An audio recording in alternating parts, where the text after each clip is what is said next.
Catholic faithful in Eldoret braved the chilly morning weather to witness the installation of the new bishop.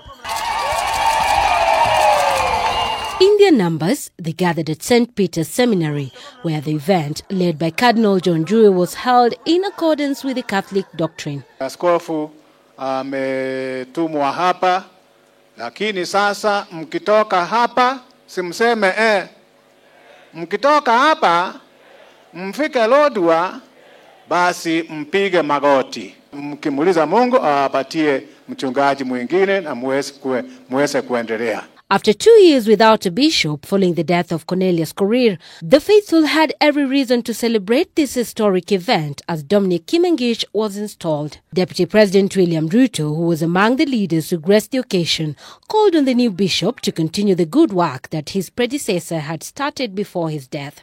Ile kazi baba wetu askofu aliyetuacha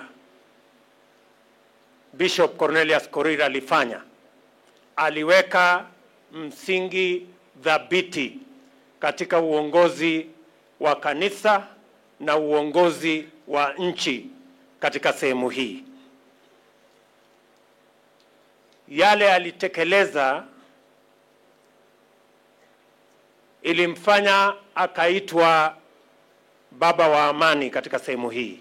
Kwa niaba yetu wanasiasa wa taifa la Kenya, mtuombee sisi ili tuweze kuongoza jinsi na kadri ya mapenzi ya Mungu. Before his appointment by Pope Francis, Kimengich served as Bishop of Eldoret Diocese.